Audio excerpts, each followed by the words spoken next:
Dragi moji pioniri, dobar dan i dobrodošli natrag u Pi Balkan mrežu. Prije nego što se dotaknem bilo koje teme danas, želio bih prvo da se izvinem svima onima kojima sam poslao poruku prije mjesec dana da će se serijali Pi Balkan mreže nastaviti. Jednostavno, izvinjavam se jer u zadnja 2 mjeseca se desilo toliko toga da nisam imao još vremena dodatnog da snimam bilo koji serijal. Jedan od 2 razloga, veoma bitna razloga zbog kojih nisam mogao snimati jeste rođenje djeteta. It's a boy. A drugi je taj da sam se toliko udebljio da nisam jednostavno mogao stati u kadar, evo vidite, ne ide. Ali sad, pošto sam ponovno tu sa vama, možete očekivati do 2 video serijala na sedmicu ili odvisno u slučaju od update-a s Pi mreže. Par videa ćemo morati odraditi za unazad ova 2 mjeseca da sustignemo sve detalje, cijelo to gradivo. Ako bilo ko ima kakva dodatna pitanja, slobodno ih možete ostaviti u YouTube komentari jer tu se bar trudim da sam brz, da brzo odgovaram. Nekad se desi da se na odgovor čeka malo duže. To su pretežno pitanja na koja ja sam nemam odgovor, pa pitam one druge, pa čekam, pošto zbog različite vremenske zone često se desi da ja njima napišem nešto dok oni spavaju, pa oni odgovore kad ja spavam i komplikacije. Kad smo to sve prošli, vrijeme je da provjerimo šta nam je danas to na meniju. Ovo nije meniju, ovo su dječje pelene. Ovo je meniju. Teletina ispod saća, janjetina sa ražnja, kako postati mod, špageti bolognese, kako postati moderator Pi Network mreže.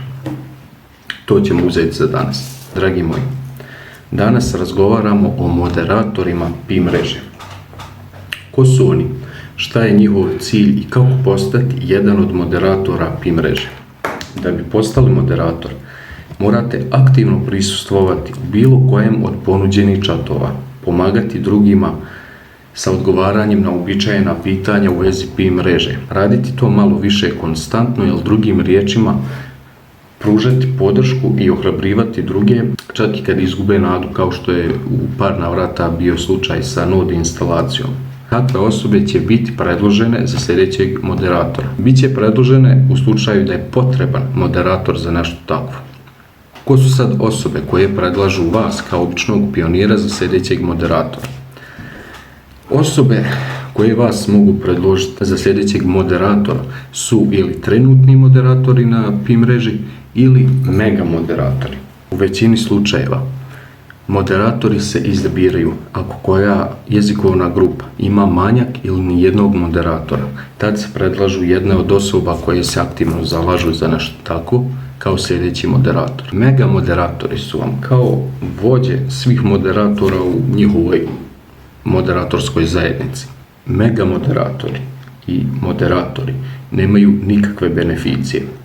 Oni nemaju veći procenat zarade na satu od vas, isto tako nisu plaćeni ni u eurima, dolarima, niti u Pi valuti za posao koji obavljaju, jer taj posao je čisto volonterski. To rade osobe koje žele više nego iko da Pi uspije. Zato na sve načine nude pomoć, podršku, odgovore i trude se da održavaju Pi Network mrežu stabilnu koliko toliko. Uklanjaju sve one vulgarne osobe koje jednostavno koliko god puta im vi rekli nemojte psovati, nemojte širiti lažne vijesti, nemojte se praviti da kupujete ili prodajete Pi, koliko god vi im puta rekli nemojte to raditi, on će to stalno raditi. Zbog toga moderator ima opciju da takve osobe da na mute u tom određenom kanalu, da ta osoba više ne govori ili ne širi lažne vijesti ili da ne vrijeđa druge. Da smo na jasnem, to što sam ja rekao da nijedan moderator trenutno nema beneficiju povećanog procenta Pi zarade na sat, niti da je trenutno plaćen u Pi valuti, to ne znači da moderatori u budućnosti, nakon što Pi uspješno pređe u 3. fazu razvoja, neće biti nagrađeni.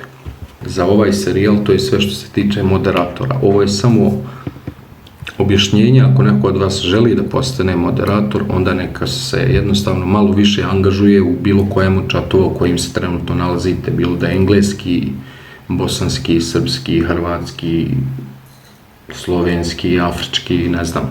Angažujte se, pomažite drugim, ako već vi znate kako da instalirate Node, ništa vas ne košta osim malo vremena da date odgovor ili da pomognete nekom da riješi onaj problem na koji ste vi naišli pa ste ga riješili.